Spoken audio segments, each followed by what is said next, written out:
probably versus Chayei Sarah.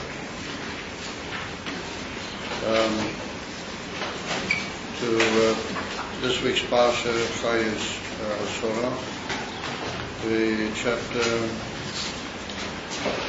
24, Pasuk Aleph. First Pasuk in chapter 24.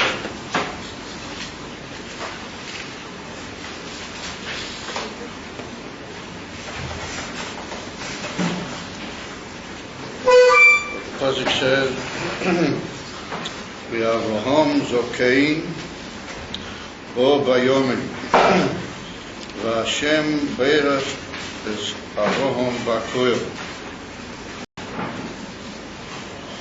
That Avram Avinu was Zokein, he was already elderly,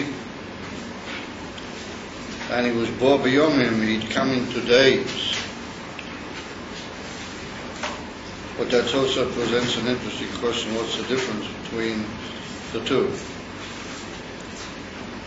Ve'Hashem Beirach es Avraham Bakoil, and either as an additional remark or as a remark which some way follows from the fact that he was okay in Bo Bayomim, the Eibishter had blessed him with every possible good. Bakoil tends to indicate everything. So since it was a blessing, we have to assume it was a blessing in everything that could possibly be good and expected by a person in his lifetime. So I asked the question, what has that got to do with this week's parsha? And why is it mentioned here that Avram was elderly and he was coming into days? We already know that. If you remember in last week's parsha Vayero, before Yitzchak was even born, then we're told over there that both Avram and Sarah Imenu was the Kainim boim bayomim, exactly the same expression. Avraham was Sarah, the Kainim boim bayomim. They were both elderly and they both come into their days, literally. And then it's written in the story how, despite that fact, Yitzchak Avinu was born, even though they were already elderly and coming into their days. And also the fact that people in general became elderly and were elderly, we find that mentioned that Sarah Imenu said herself to the Rabbeinu Shalom, to the Eibishter. He promised her that she would have a child, that she laughed. And one of the reasons she gave was that they were elderly. She said, Adoni's okay, my husband is elderly, and so herself is how is a child that they should have children. So we see, and then by Zdoim, when the angels, when they destroyed the city of Sodom, it's written that the people gathered around Lot's door when he received the angels as his guests the night before the place was destroyed. It's written they gathered all around the door, min na'ar va'ad zokein, from young boys up until elderly men. So we see that there was such a thing as elderly people, somebody who was a Cain, even in the time of Stone, even in the time of Stone, not all that far before, but quite a number of years before, that we find that it was mentioned that people were old. The reason I say that that's of interest, we'll soon see in a second why. However, Lefizer, it's not clear then, why does the verse repeat again that Avraham Avinu was a Zokein? May I know what on earth are you wandering around over there? Well, that's very fine, but it should have been done in the right time.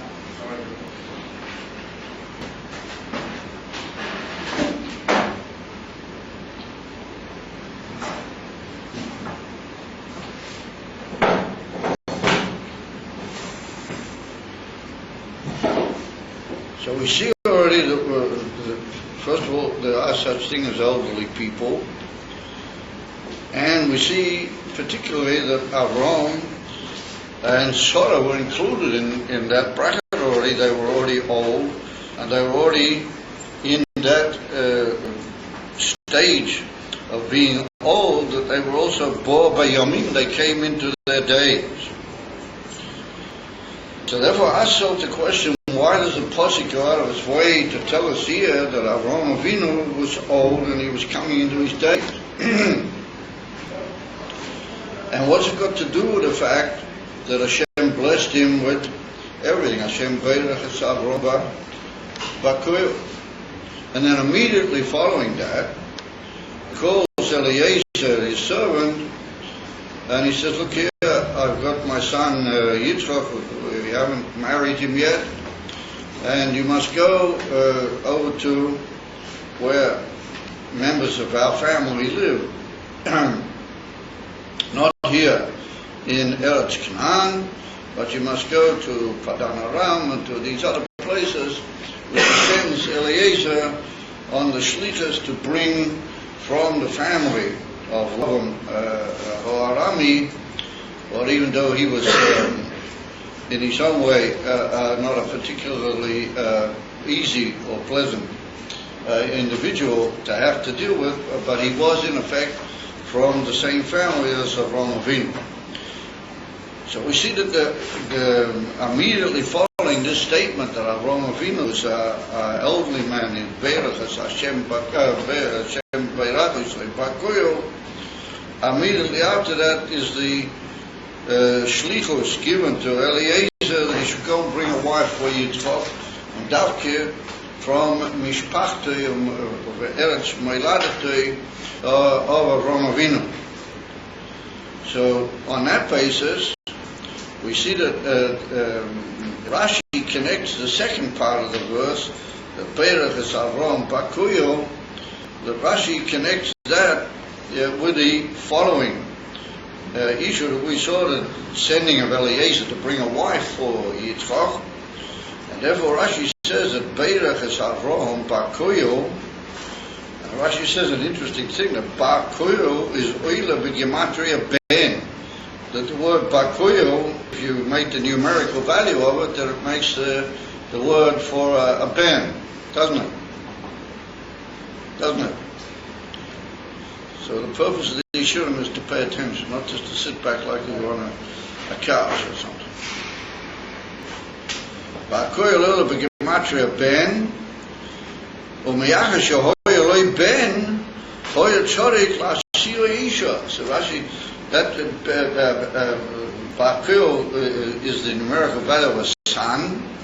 Since he had a son, then he had to find for him a wife. He had to marry him, and he could marry him off, to use the expression in the vernacular. He had to find a shidduch for him. So that would tend to, first of all, that's surprising that we know that he had a ben anyway. Why did Rashi have to say that we know he has a ben from a gematria? I mean, that's a considerable surprise. However, Rashi says that Beirach es Hashem Bakuyo, he had this blessing of everything, and Yitzchak was his everything. All of the wonders and all the tremendous blessings that Hashem had given Avram in his life were impersonified in Yitzchak. And since that was his Ikar blessing, then he had to pay attention now to marry him off and see that he found a proper wife. Maybe you can make those books out, because I don't know what you're doing behind her. Okay? And you may have artistic gifts, but not to be used, not to be illustrated during the shurim, if you don't mind. So anyway, we see that Rashi connects it with a necessity that if Avram was already getting on in years, and he had a son, then as they say, if not now, when is he going to take care of the matter? He's got to marry him off and see that he be fixed up in life. and find a suitable wife for him. And therefore we could say that Rashi doesn't comment about the Avraham Zokin, but Biyomim, because we've already been told that before. We know that Avraham Avinu was already elderly. The Ikea Inyan here was that together with him being elderly, and that would be the Vav, V'Hashem Beirach as Avraham Bakuyo, Abishta blessed him with a son, and therefore it was urgent and it was already a necessary thing for him to see that he had a wife. And therefore the Pasuk put it in at this particular moment prior to making Eliezer the agent to go and bring for Yitzchak Hashida. Now that's what we could say briefly benegir to the Inyan of Rashi. However, we find a very interesting approach to this whole problem of why is it mentioned here again that Avraham Zokim Bo Biyomim when we've already been told that he was that, and what's the connection with the Beirach as Avraham Pakuyel that Abishta blessed him with everything.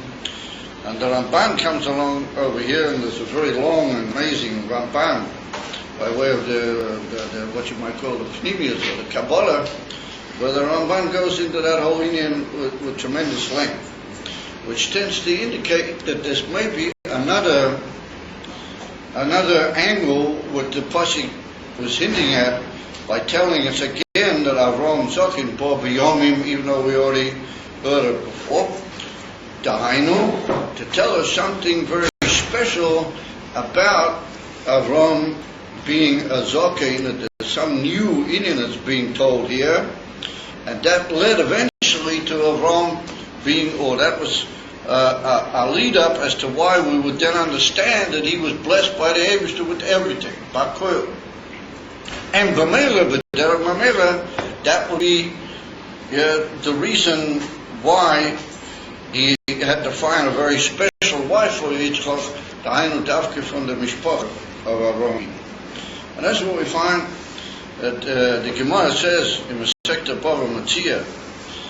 The Gemara makes a very fascinating approach to this whole pasuk in Perek Seichel Sapoyarim in Masechta Bava Metzia. And over there, the Gemara says a fascinating inyan which will help us to understand a slightly deeper approach to this whole inyan. Right. So it comes along the Gemara in Masechta Bava Metzia in Perek HaSeichel Sapoyarim Daf Zayin, and the Gemara says, Ad Avraham, until Avraham Avinu,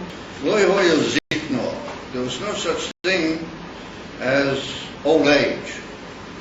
Until Avraham Avinu came into the world, there was no, that's the simple purest of the word, there was no old age. Man dahave boy lemishtoi bahade Avraham, mishtoi bahade Yitzchak. And so therefore, even though people grew up and they got old, and that, we have to say that years went by, so therefore they got old. And we even have to say that we just learned that way back before Yitzchak was born, Avraham was already old. We were already told that he was old, and he was born beyond him, and so was Sarah. So I mean, there must have been some fact that people got bodily old as they grew and they went on. They got bodily elder, but it wasn't recognizable in normal human terms that they were old. In other words, your body to a certain extent reacted to your age, but it wasn't noticeable that you were old. And therefore, if somebody wanted to talk with Avraham, then he would walk up and start talking with Yitzchak. This is the Gemara. So why would that be? Because we're told at the beginning of next week's parsha that Avraham Avinu and Yitzchak were very closely similar. They were much tremendously likened in their image one to the other, and therefore, since it wasn't noticeable the age difference, then if somebody wanted to talk with Avram, then he would walk up and start talking to Yitzchak. As somebody mishtoi b'hadi Avram, then he would be mishtoi b'hadi Yitzchak. If he wanted to talk with Avram or talk with Yitzchak, he would talk with Avram. Also Avram saw this whole situation, and he came along, Avram Avinu, boy rachmei, he prayed to the Eibster to change the situation. In other words, Avram Avinu was so concerned about it that he prayed and he asked for mercy, v'hava zikno, and there came elderliness into the world. Shene'amar v'Avram zokein bober v'yom, that Avram Avinu became elderly and he came into his days. So here we see an amazing thing that Avram Avinu asked specially that there be recognizable signs in human people that they were old. Otherwise, people want to talk with Avram. So, I mean, it's a pretty limited sort of a problem, because Avram and Yitzchak, they happen to be very similar. So therefore the mistake might occur that somebody wants to talk with Avram, he would talk with Yitzchak, or vice versa. But by ordinary, in inverted commas, people, if they were a little bit older, but they weren't absolutely noticeable one to the other, then what's the big problem? Nonetheless, you see that Avraham Avinu went out of his way, and he was boy rachmei, he was mishtadel, but tefillos that it should be noticeable that people were old, so that these type of mistakes shouldn't occur. I mean, so they would occur. I mean, I don't imagine anybody got violent with Avram because they spoke with him and they really meant Yitzchak, or vice versa. I mean, nobody. I mean, what was the key to the difficulty in life that it'd be like that? And nonetheless, we see that Avram Avinu, boy rachmei, he prayed very, very powerfully. There should be a change in this situation. So comes along the great Meforish in the Gadditas of the Gemara, the Marsha, the Rabbeinu Shmuel Edelit. But he's well known that he was also a great authority in Pnimis HaTorah, and it's well known the famous statement of the Baal Shem Tov. But nowadays, whatever may be the reasons, you can visit these graves in Russia and in other countries that were behind the so-called Iron Curtain up to Zman Mesuyam. Now you can visit them and so on. But for many years you couldn't. But in the time of the Baal Shem Tov you could. And he said that anybody who went to the grave or got anywhere near the grave of the Marsha, then he should make an effort to kiss the stones of the grave of the Marsha. He said, if you just kiss the stones anywhere near the grave of the Marsha, then that's a tremendous Indian, it will help you greatly. And he said it was a tremendous, a worthwhile effort, even just to kiss the stone of anywhere near the graveyard of the Marsha. I said, it's not the Baal Shem Tov. So comes along the Marsha, and he says, well, if, like we said before, Avram and Sarah were already old anyway, because we were told that, and we didn't have any difficulty that they were old. Now it would appear the only difficulty is that it's not noticeable outside that they're old. So, what did Avram Avinu? What did he really ask for? I mean, how could you notice that somebody was old and not notice that somebody was less old? What were, as it were, the signs? And the fact that this is written specially, like we said before, despite the fact that these other Pesukim are already written, it would seem that this is a special going out of its way on the part of the Torah to tell me this Indian. And since it's written in terms of Avram Avinu, then the Torah is going out of its way to tell me Dafki in reference to a man, and Dafki in reference to a man of status, or of somebody honorable like Avram Avinu. And Ikar, we're being told about the situation of the males, as you might say. Avram Avinu, not including Sarah Imenu. So therefore, it's must be a previous Gemara, that we could say, it's actually interesting, the Gemara goes in detail into these inyanim. It's apparent that there were maybe little signs of what he called on the face of people. When people get old, they get little wrinkles. Wrinkle, but because in Yiddish it's knetchen, and I couldn't think of what's the translation of the word knetchen. Excellent. Crinkles. Is that what you said? Wrinkles. Wrinkles, yeah. In other words, that there may have been slight wrinkles in the face of people in order to indicate that they were getting a little bit elderly. Some aren't not in the middle here, okay? I'm sure we'll all remain with our necessary liquids, even during a shiur. Hashem will help us that we won't fade or drop off the table from lack of liquid during a shiur. People already had certain signs that would appear even prior to that. So,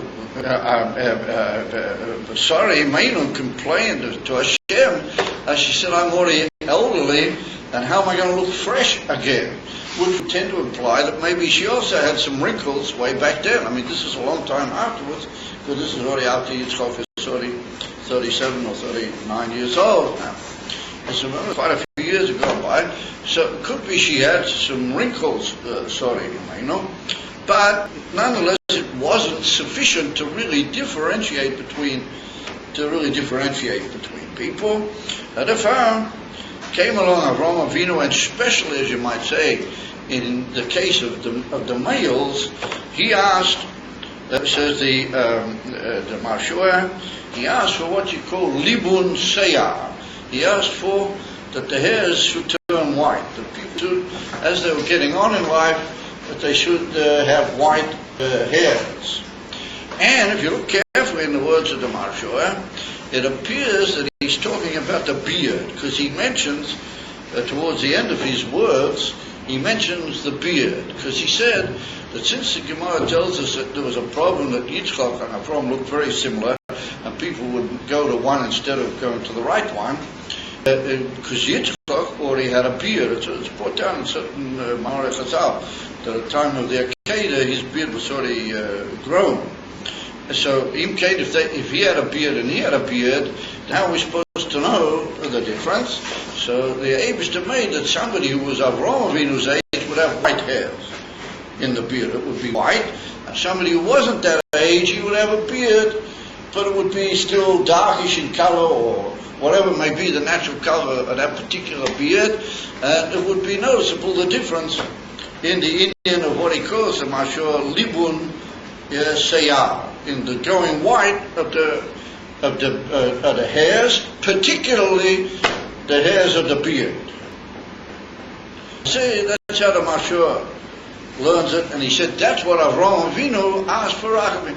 Avraham Avinu prayed very, very definitely that there should be white hair by elderly or people who have gone on in life, but particularly in the beard. It should be noticeable. Libun Seyar Bazakon. Now there's a Medrash Rabbah in Parsha Telis, next week's Parsha, where the Medrash mentions a similar lashon to what the Gemara mentioned here. But over there, the Medrash mentions there was a slightly different problem why Avraham Avinu prayed. Not exactly the same problem here, but similar in nature, that if Avraham Avinu and Yitzchak ever went into a certain place where it was necessary that they should be given kavod or honor, that sometimes people gave the honor to Yitzchak, meaning Avraham, but sometimes they gave the other way around. They gave to Avraham, which would be correct. Or sometimes they might give the kavod to Yitzchak when he was younger, and it would work out later that they made a mistake in giving the honor and the kavod to the younger man instead of having given to the older man. And when Avraham Avinu saw that, then he prayed and he asked that there should be a sign, and therefore it's written Avraham Zokein. He became a Zokein. It became noticeable that he was a Zokein. As we point out, this is a special Indian now that we're saying Avraham Zokein, that he asked for something special. Comes along a very great Mefurish over there in the Medrash Rabbah. He's called the Yafas Toya. He was a very great early commentator on Medrash. He wrote a sefer called the Yefas Toya. But the truth is that he wrote two pirushim. He wrote what's called a short pirush, and then he wrote what's called a longer pirush. And unfortunately, I only have in my Sforim the shorter pirush. The longer one I don't have. But to our great fortune, there's a mimer from the Rebbe Rashab, who tonight is we're still in a continuation of the day of his Yom Hoiledes. Today was the birthday of the Rebbe Rashab, and I'm sure you're all familiar with it. And the Rebbe Rashab was the founder of the Yeshiva Tomchei. So he brings down in a Maimon Chassidus, he brings down the Pirush HaOrech of the Yefas Toya on that Medrash, and he says an even more interesting thing. He says that how are we supposed to know if somebody was more adult or not? He said that's through the etzeminion of not what the Mashur says, white hair, but he says hairs of the beard beklal. And he said that up until the time of Avraham Avinu, there was no, until this bakosha on the part of Avraham, because this is already quite a long way into Avraham Avinu's life, there hadn't been any such thing as a beard. Even though there seems to be places which maybe contradict that. That's what he appears to say. And he says that Avraham Avinu Zokein Bo B'Yomim means that Avraham Avinu got a beard. All of a sudden there appeared a new thing in the world and in life. You had a beard, and through the union of the beard, it was already possible to notice if somebody was older or younger. And exactly how, I don't know. I suppose somebody who's old, he's got more beard, or it's a bit more, heavy beard, a bit more, what you might call bushy beard. Somebody who's younger, it's noticeable. Anyway, I say it would appear in the words of the Yefas Toya. I didn't actually see it in it. I'm quoting from a mind of the Rebbe Rashab. However, according to him, then the whole thing swivels around the union of the beard.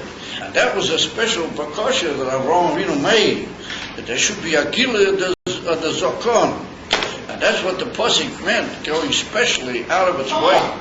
And it went out of its way, having told us already that there was differences in age, for sure. People got old as they went along, and bodily their organs were affected by that.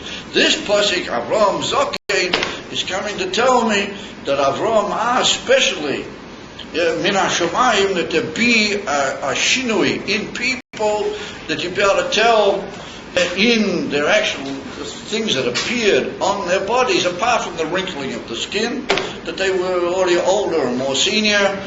And according to the Yefas Toya, that was in the etzem idea of the beard. And according to the Mashur, the beard was already there, but in the end of the beard going white, in the end from the libun of the Seyah. So that's a very fascinating inyan.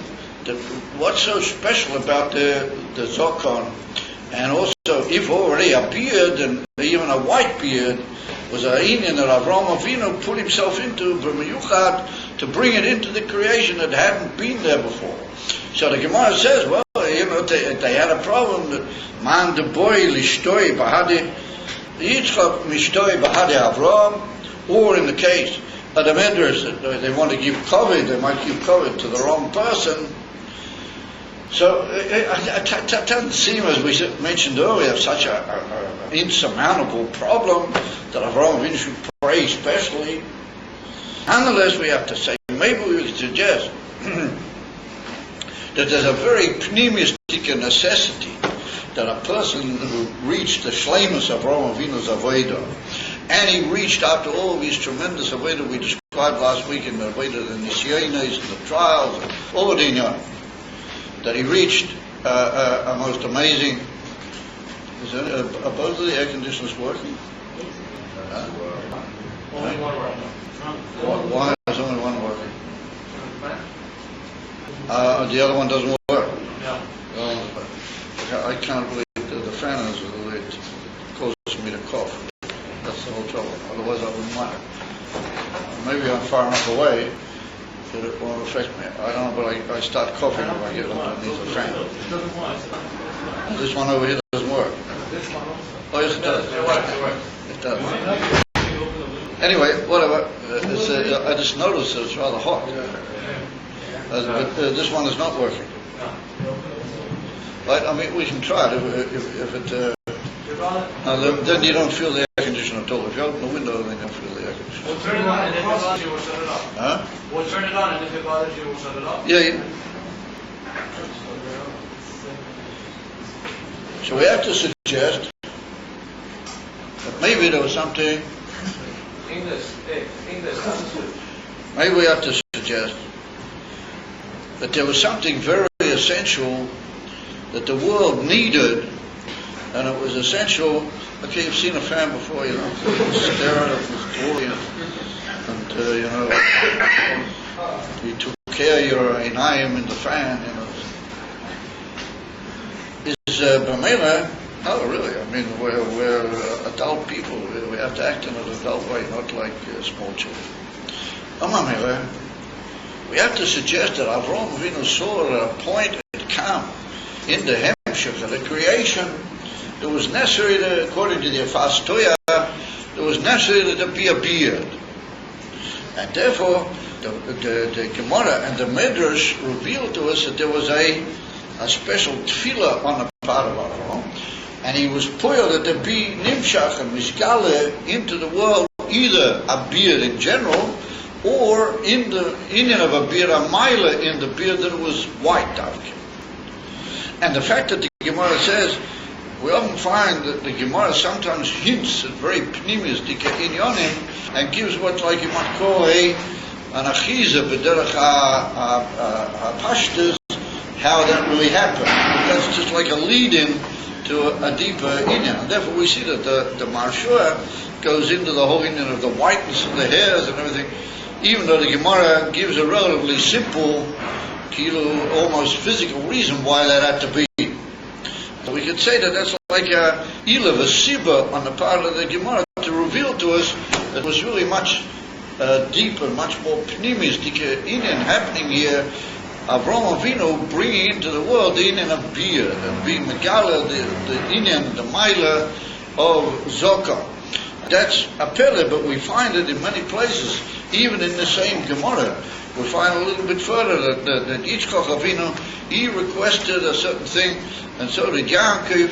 Things that we take them for granted in human life. They seem to be what you might call regular factors in human life, and in effect they weren't, according to our sages, that it was only after special ishtadlus on the part of Yitzchak and the part of Yaakov that these things revealed themselves in the world.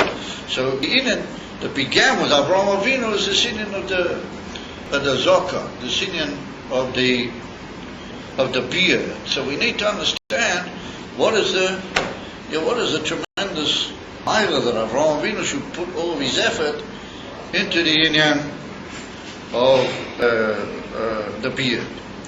And therefore, we find that it's brought down in the works of the great Mekubalim, the Ramak, the Rabbeinu Moshe Kadavira, and other great Meforshim, and they say that we see that Beklal,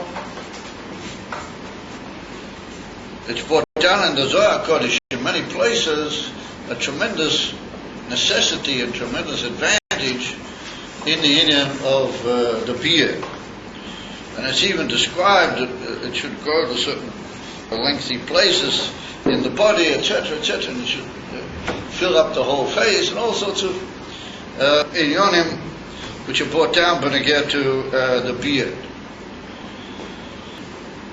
Now it's well known that the Rebbe, the Tzemach Tzedek, he has a famous teshuvah, he has a famous responsa, where there were many people who held in the time of the Tzemach Tzedek, and for that matter, I guess they still hold today, that the inyan of the beard is a Kabbalistic matter. It's a very tremendous necessity in Yiddishkeit. They all agree about that, but they hold that it's not really halakhaically, completely and utterly obliging on you to grow a beard. It's only a thing which is brought down be'ikar in the Sifrei HaKabbalah. Or If we say it is impendent b'derech halacha, then it's more on the koyanim and those who their inyanim serve in the Beis Hamikdash, that for them, if the Beis Hamikdash is standing and they're going to serve in the Beis Hamikdash, then it's a chiyuv al pi Torah, al pi nigla and al pi halacha in the Torah, they must have a full beard. But all people from the general run of the Klal Yisrael who are not koyanim, they don't necessarily have to have a beard, even though these people are maskim that it is a tremendous inyan to have a beard. According to Be'ika, they claim the Kabbalah and the Pnimis Torah, beginning with the Zohar and Mavur, in many places in the great Kabbalistic teachings, the necessity in Pnimis Torah for a beard. Comes along the Rebbe, the Tzemach Tzedek, and he wrote this famous tshuva. It's brought down in the tshuvas, and you can measure it, and you'll see that it's the longest of all the tshuvas he wrote. He wrote many tshuvas, and this is the longest of all the tshuvas that he wrote.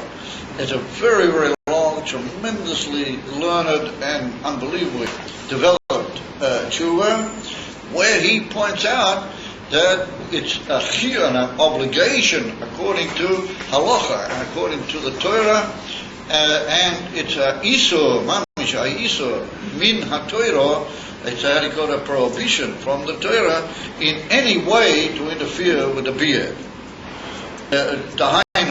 To shave it, chas v'sholem.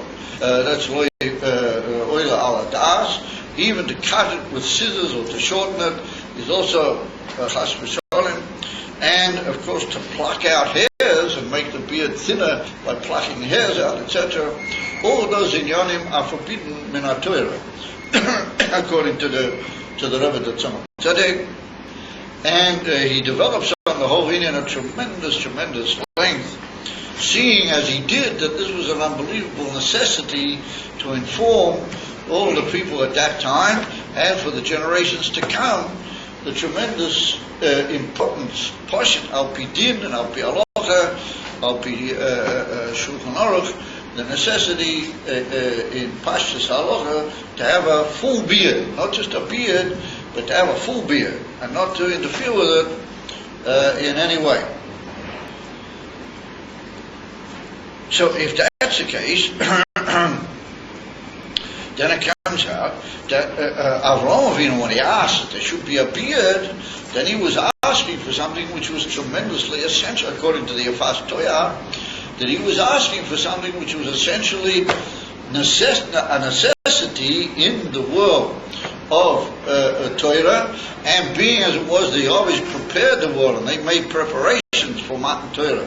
And particularly we know that Avraham Avinu kept Kol HaTorah Kula Ad Shelo Nitna, and therefore his effort and his ishtadlut, his prayers and his asking the Eibishter that should appear in the world was like a preparation and a necessity for what was later going to be a Mafurish Halacha Al Pi Torah. And therefore we could say that was part of Avraham Avinu's effort to prepare the world and to establish all the necessary inyanim in halacha, which would be later carried out by pastors according to his children who received, or his generations after him, where they received the Torah on Har Sinai.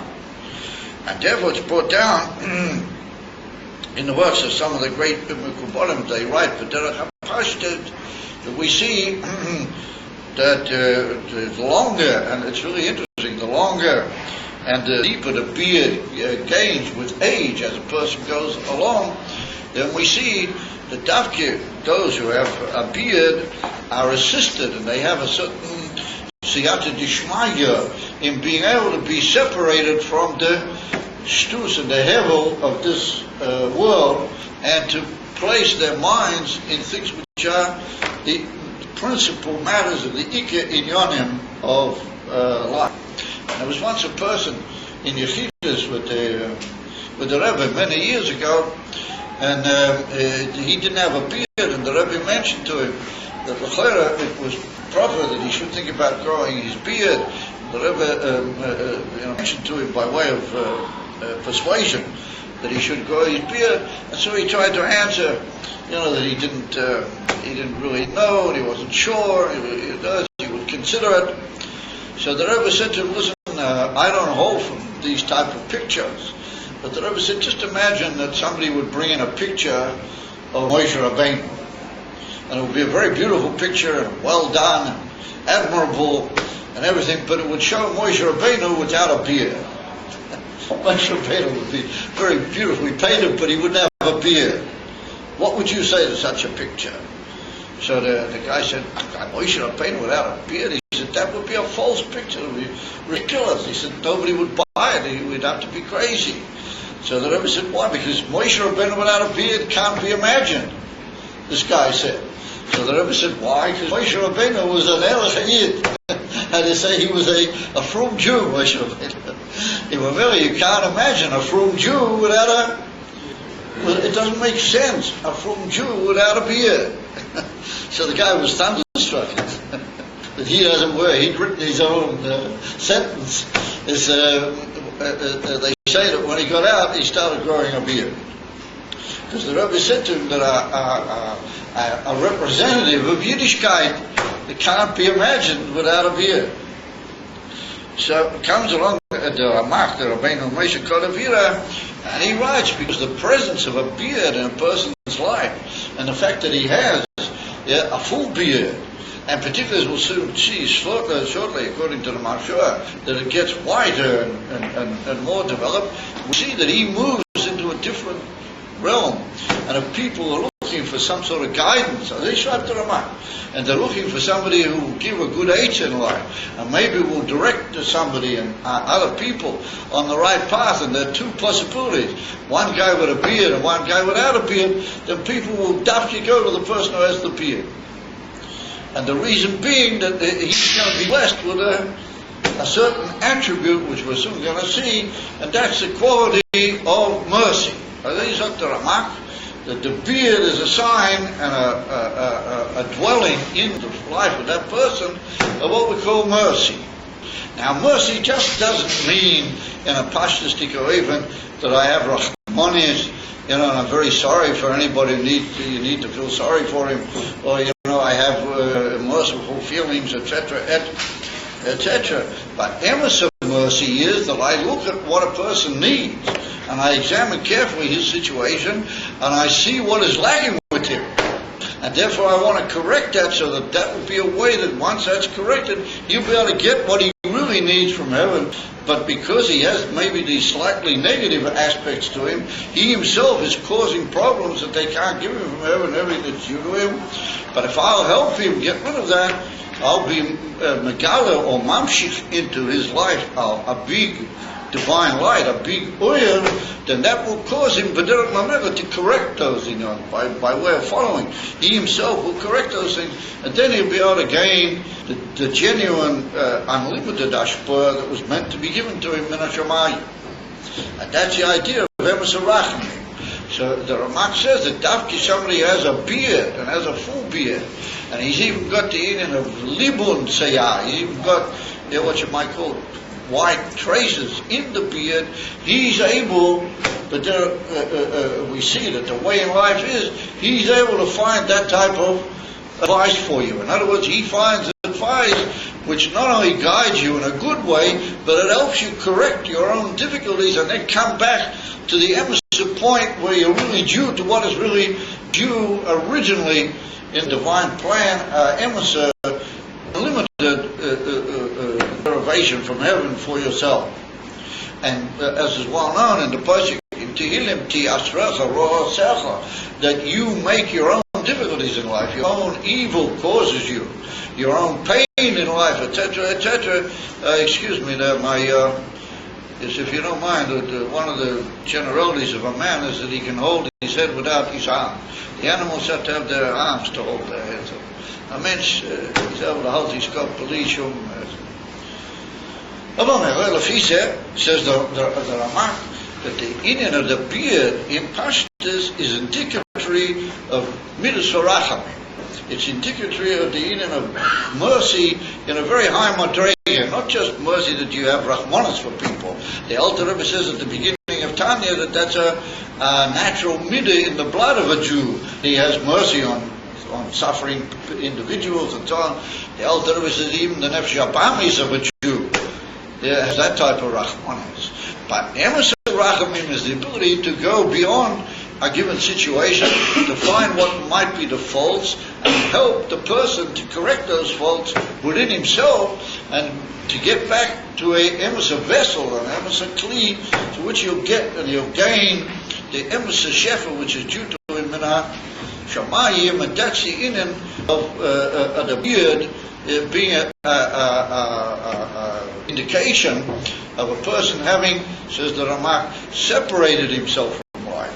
Not that he's gone away from the world, but he's elevated into a level which is not limited by the normal limitations of the world, and that's what we call midos horachamim. That's what we call the attributes of mercy, and therefore he's able to give mercy into the world. He's able to see what are the correct line and to cancel out the faults which are stopping the ashpur amitius policing min hashamayim. Now that adds up. We go back now, and that takes us back to this mimer that I mentioned earlier on the Baal Kof Ma'achesv, the Baal Yom Ha'aledes of Kof Ma'achesv, the Rebbe Rashab. And the Rebbe Rashab brings over there the Marshur, and he brings the Yafas Toya, which we quoted earlier, and then he says, he goes into the fact of the beard and of the Zokon, and he says that the emes, the Zokon, the Shurish of the Zokon is in what we call Sphira Sakese. In other words, the Sphira which is beyond all of their limitations, and it's the one Sphira which still has in itself the Gilui of the unlimitedness of Hashem, until the point that in the Pnimius of that level we can't really call it a Sphira. No, it's the union of the Gilui of the Ein Sof himself. That's called Atika Kedisha, or Atik Stam. And he says that that's where the Shurish of the beard is. That the Shurish of a beard is in such a level. And he said, why is that? He said, because the union of Rachamim, we mentioned before in the name of Ramak, the Rachamim comes from unlimited revelation on the part of Hashem, that even though he sees the faults of the creation, he sees the faults of all of his created beings, but nonetheless he gives them an unlimitedly high thing which we call Yud Gimel Midos HaRachamim, the 13 attributes of birth. Why Davke 13? Because it's well known that the word Echad is Gematria 13. In other words, the Eibishter, how he is united and completely and utterly one and only beyond the whole Bria, is beyond the whole creation, is nearness in the word Echad.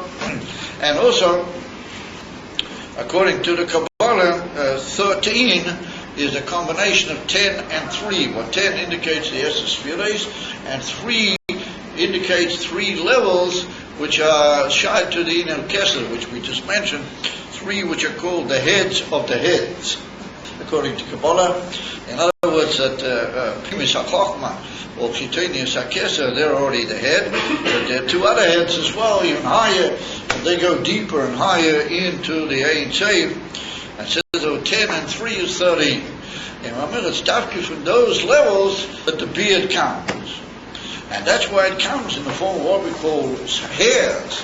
Because if you look at a hair, then Pneumis HaTorah teaches us that a hair is really something that comes from such a high level that it's not able to come down by way of Ishtalshalas. It can't come from level to level, each level giving fully and essentially into the other level. Because it's so high that if it tried to go down to another level, then the other level is going to just be swallowed up into the tremendous high level of that level. And therefore it has to come in a way that it jumps over all the levels in a limited way, but nonetheless carrying all of its panemios.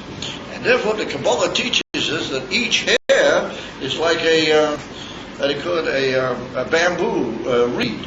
In other words, that it's got a chitonius on the outside, but it's hollow on the inside.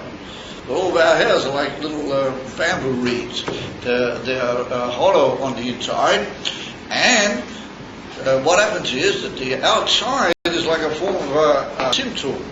It holds them back into one particular area and makes it possible for them to come down in a limited way. But inside, the Pneumius is coming, the real Pneumius is coming through on the inside. And therefore, that's the idea that the Siders represent a level which is coming from so high that it's got to come down in a way that the trick is carried out, but nonetheless it's hidden. The very Pneumius and Atmius comes down, but it's sort of limited and circled by a power which brings it down into a specific thing. Now that's like a funnel, for example. If you've got, let's say, water or petrol or something and you want to pour it into a very limited area, but you've only got a big can of it or something, so if you pour it at a small hole, it'll just run all over the place and get spilled. What do? You put it into a funnel, and then it goes down. So what does the funnel do? It limits it. But it doesn't limit the very essence of what it really is. What is the water goes over into the other vessel that you want. But you limited it in an essential way. And that's called Tzimtzum Ha'atzmi, according to Chassidus. And that's at the very essence itself is brought into a form of a kvetch. In Yiddish, you sort of limit it and bring it down, and it goes down into the area that you want. So it's said that all the hairs, even the hairs of the beard, even the hairs of the head are like that. And deep inside your hairs of your head, there's really a little influence from the brain in the hairs of the head. But it goes through such a thick skull. So we have to hope not too thick amongst the Talmidim of Otamim, but nonetheless it goes through a thick skull, and therefore it jumps over very heavily, and it's not so noticeable inside the hairs of the head, the Kedusha Atzmis that's really coming from inside the brain. But they said there were certain very great people, tremendously elevated and developed people. We have to keep very careful judgment of these people who leave.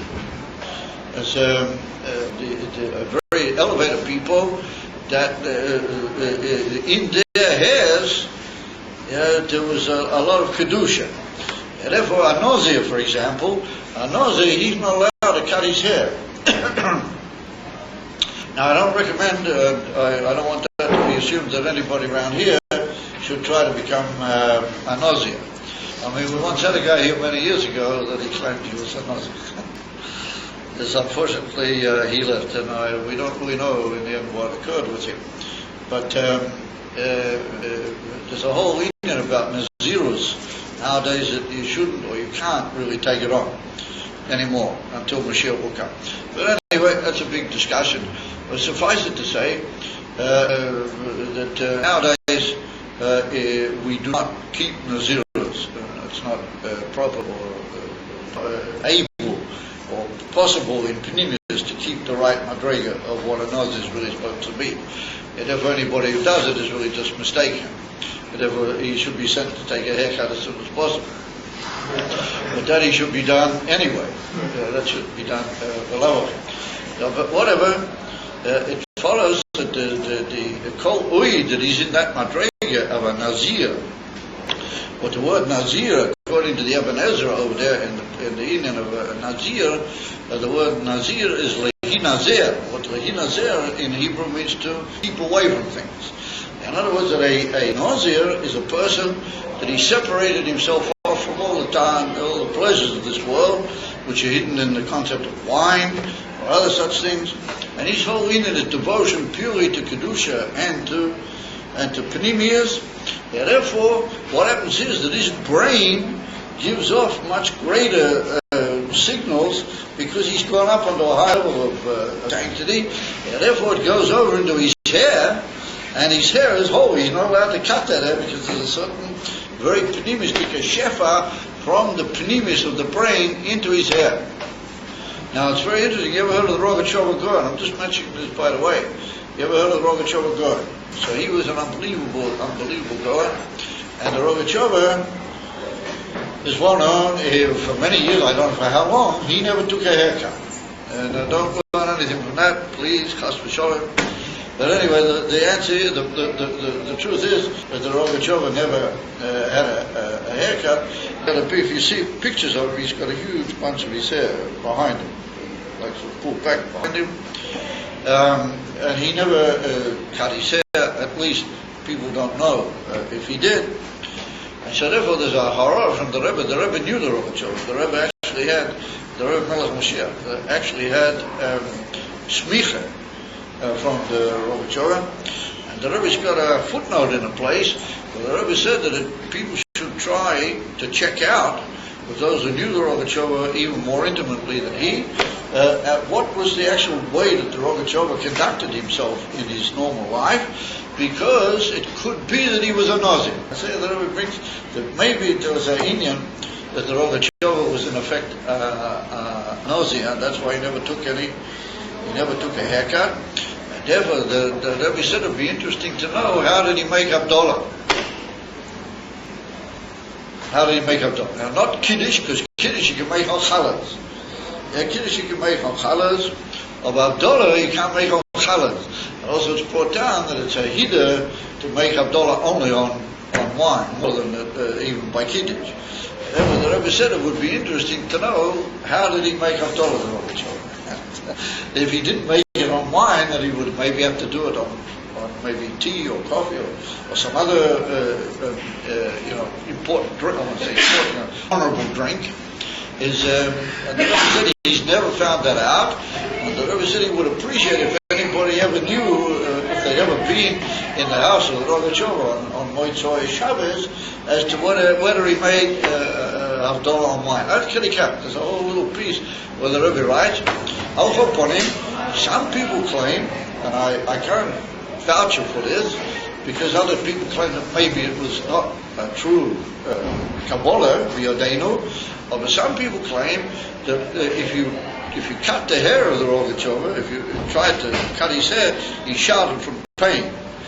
Therefore he was not able to touch his hair, because if anybody touched even the outside of a scissors horizontally, when you cut your hair horizontally you don't feel anything.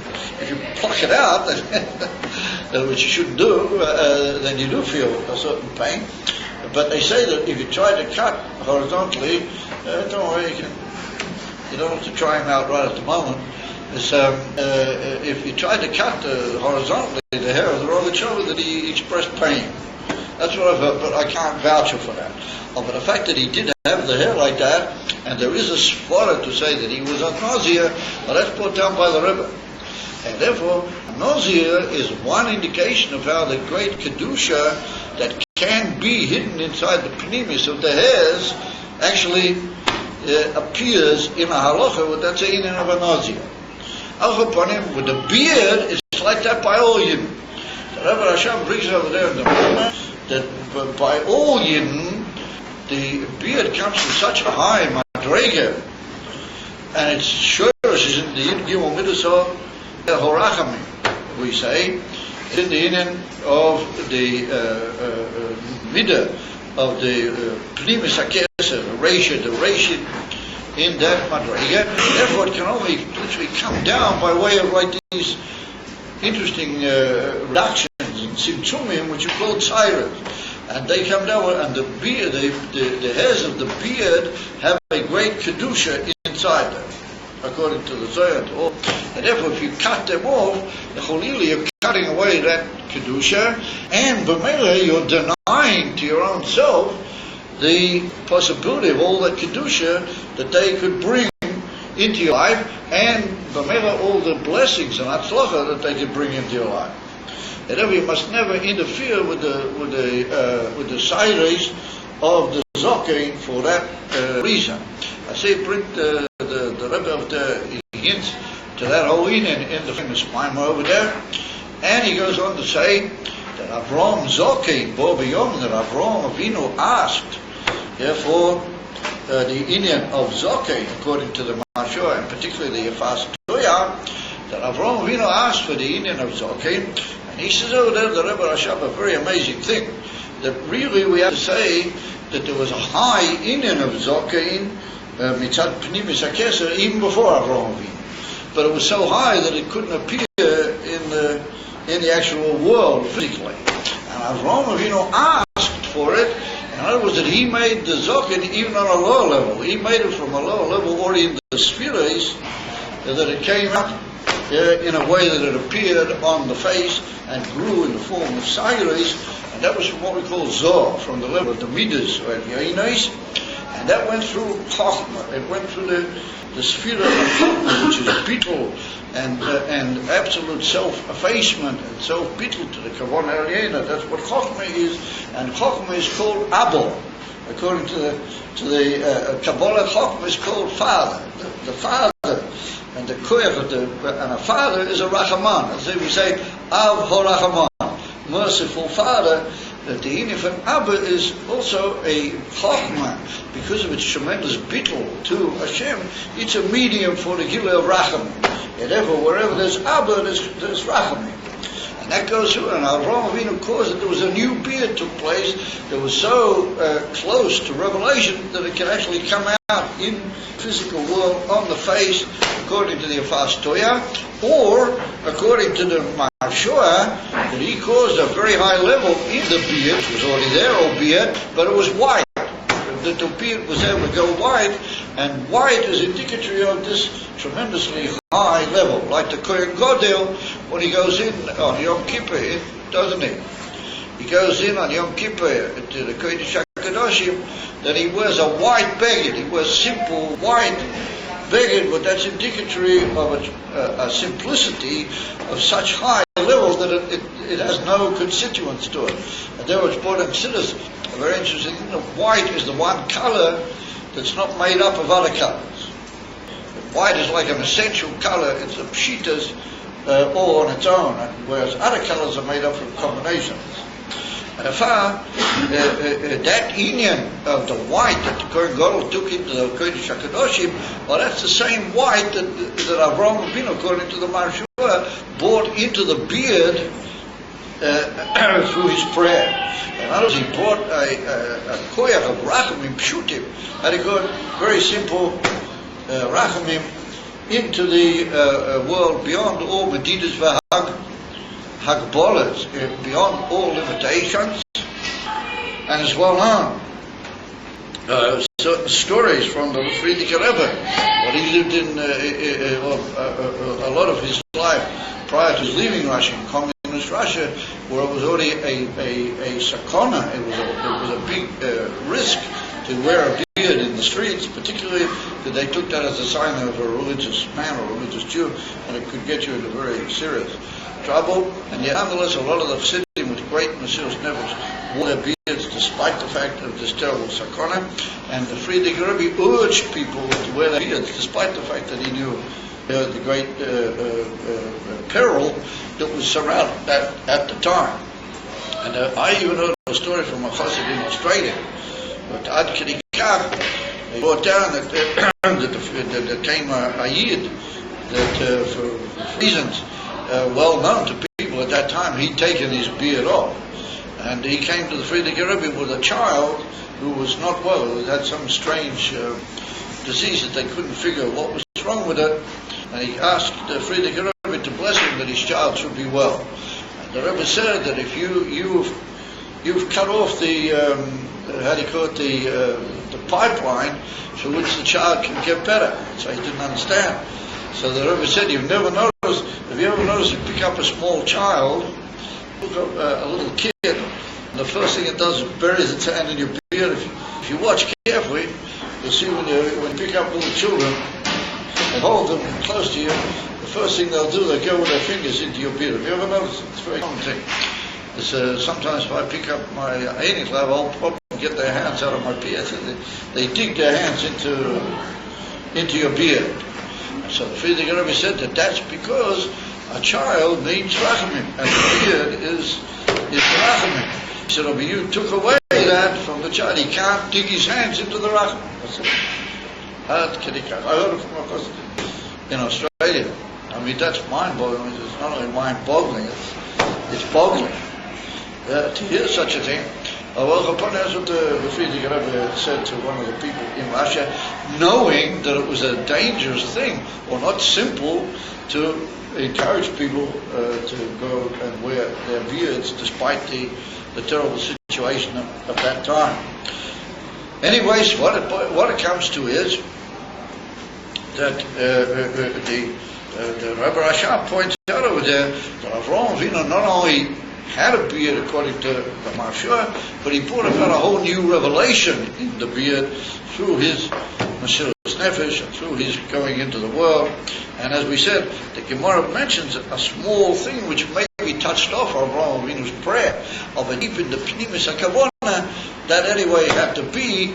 That is Nirmas in the Pasik where Avraham Zokein Barber Yomim, a special Pasik which tells, according to the Gemara, that's a special Indian B'Fatzmei, that Avraham Avinu was Megala, this Indian in the beard, either the Indian of the whitening of it or Al-Haponim Al-Chatchila, the scholars of those silent in the beard. So now, the Rebbe Melech HaMashiach comes along in a Maimon Chassidus based on that Maimon of the Rebbe Rashab.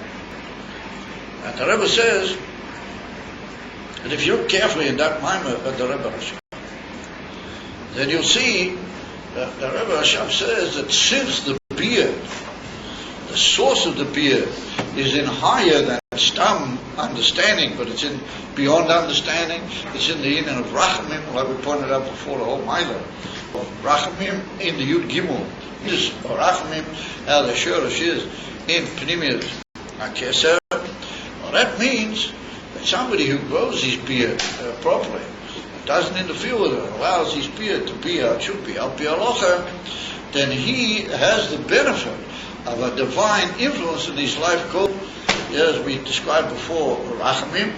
The Rebbe said that he's able to feel the necessity, it's a very amazing thing, to serve Hashem in an unlimited way.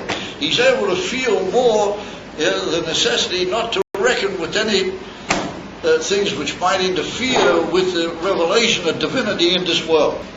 They bring the Rebbe that on the day the Gila, the beard, and the beard Bishleimus, and particularly the for the Libun, Zayah, that elevates a person and gives him the ability which he doesn't even necessarily sense himself. He doesn't sit down every day and say, oh yes, I'm going to be in the fucking.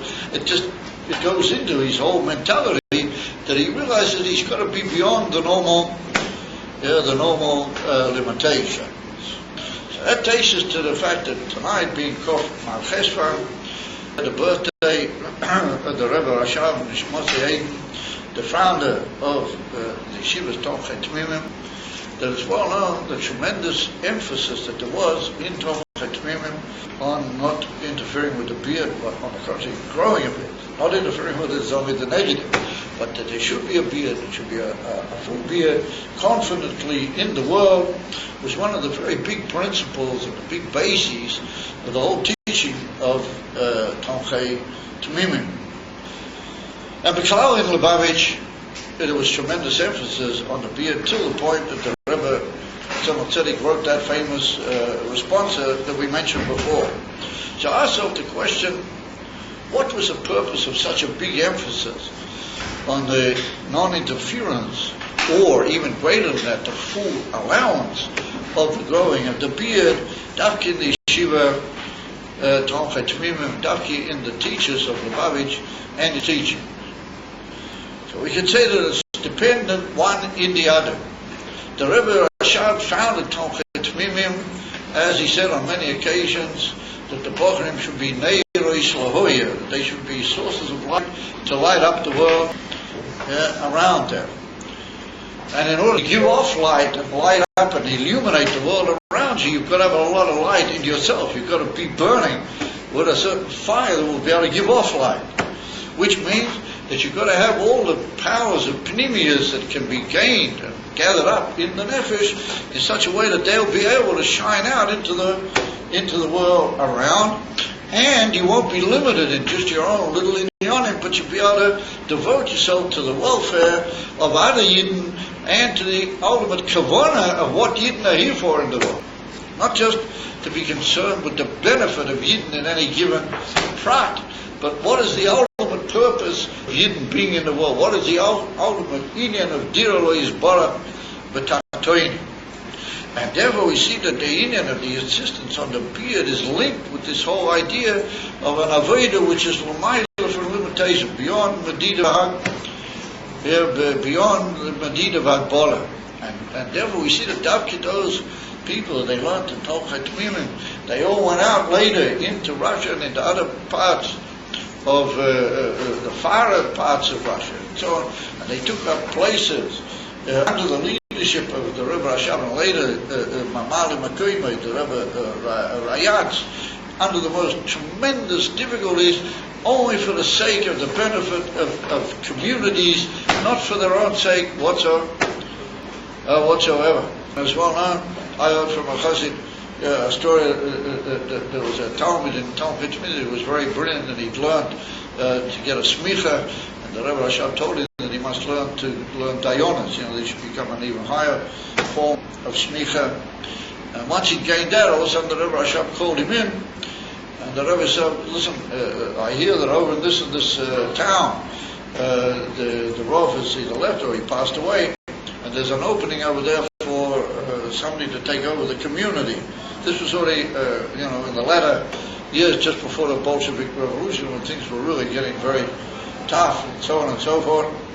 So the Rebbe said, I want very much that Lubavitcher Yingyaman should take that post. He said, I want one of unsere Yingyalat. That's what the Rebbe Rashab said. One of our younger people should become the Rav over there. And the Rebbe had he had some sort of what's called pull in the whole way that this town functioned, and he said, I can get somebody in that post, in the Rabbanats over there, and he said, I don't want it to be you, I want you to do it. So the person answered the Rebbe Rashab, and he sort of he shuddered, and he said, Rebbe, ich hab moira. He said, Rebbe, I'm afraid. Now, in Yiddish, when you say ich hab moira, that means that you're super anxious, whatever you call afraid. But he didn't mean that he was physically afraid. What he meant was that to be a Rav in a town like that, particularly in those days of becoming, was a tremendous responsibility. It was a tremendous achrayus, and he would have to take on himself all sorts of issues that he simply didn't want to take the achrayus. He felt so great was the Indian of halacha, and he was so versed in halacha that he knew what an unbelievable responsibility it was to take on that task. And therefore he looked at the Rebbe Rashab and he said, Rebbe Chod Moira, I'm anxious and afraid. I prefer not to. So first of all, the Rebbe sort of raised his eyebrows in surprise, And all of a sudden the Rebbe thought a minute, and then he smiled. So they say that when the Rebbe Rashab smiled, it was like, a huge sort of a sun broke out into when the sun comes out, all of a sudden things feel all of a sudden very different. The Rebbe Rashab gave a smile, and then he said to him in Yiddish, "Nu, und wenn man soll ich denn schicken, einer was hat nicht kein Meure." So the Rebbe said, no, so who should I then send? Somebody that he's not afraid, somebody that he's not concerned about the achrayus. That was the end of the conversation. In other words, Dad, I realize that you're afraid. That's why I'm sending you. In other words, that I want somebody over there that should have that fear. And that's what I want. And so when the guy heard that, he never said any more, and he just made a sign, Rebbe, you just told me that. Here I go, you'll tell me. And I happen to know a son, or Einiko rather, of that person. He's already passed away, but I knew him, and he told me the story. So I know the story from first-hand sources.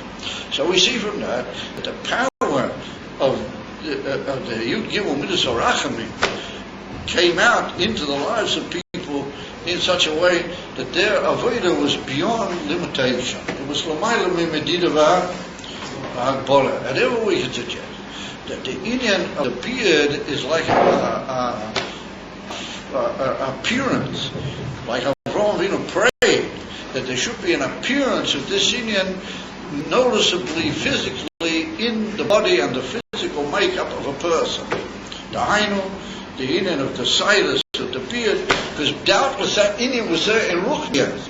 But that's what Avraham Avinu was poyo that should come out, and in that gufa, the uniform whiteness of the beard, Or that's a in for complete simplicity, like Yom Kippurim. It's exactly the same madrega. The Kohen Gadol b'Yom Kippurim. That's the same inyan of what the Rebbe Melech HaMashiach wants of all of us in this time and in this moment.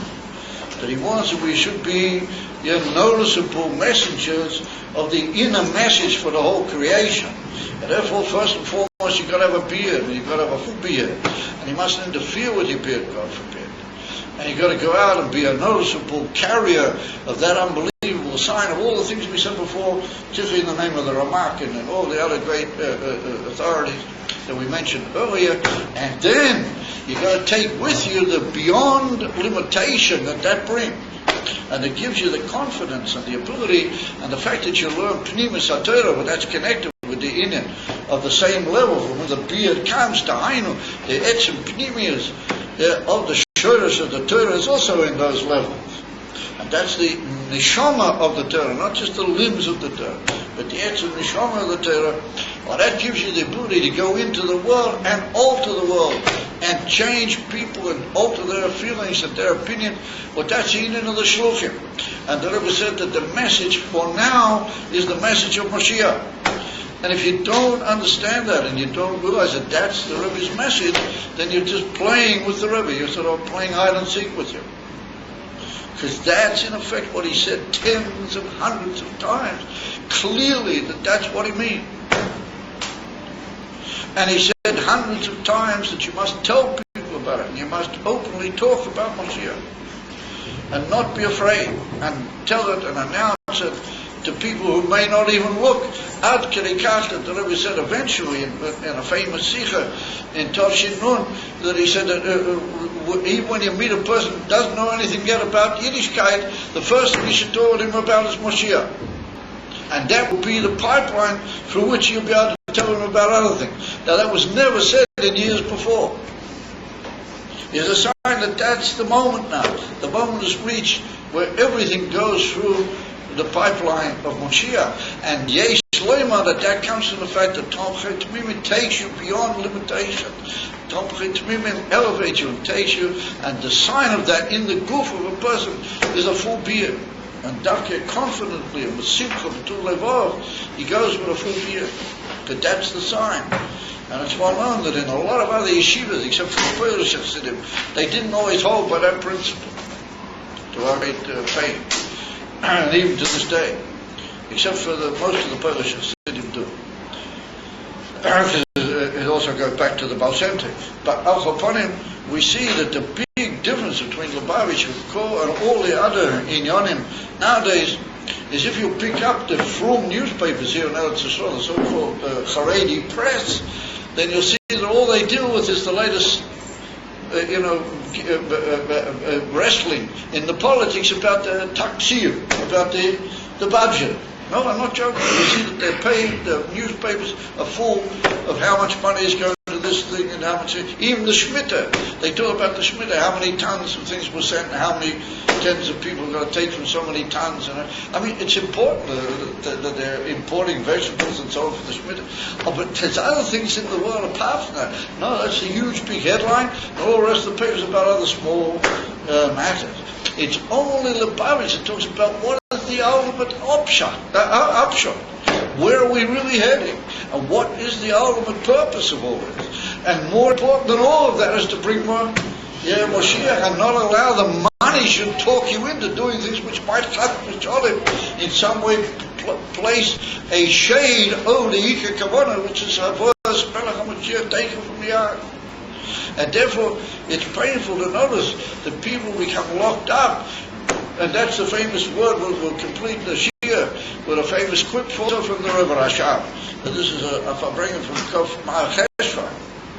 But the Rebbe Rashab, a person came in once to the Rebbe Rashab, and he complained that he'd founded a business, albeit it was difficult times, it was hard to run a business, but he founded a business after taking advice from good friends and so on and so forth, and he was putting a tremendous amount of effort into the business, but it wasn't going. He didn't sort of seem to see the profit and the income from the business which he had hoped for.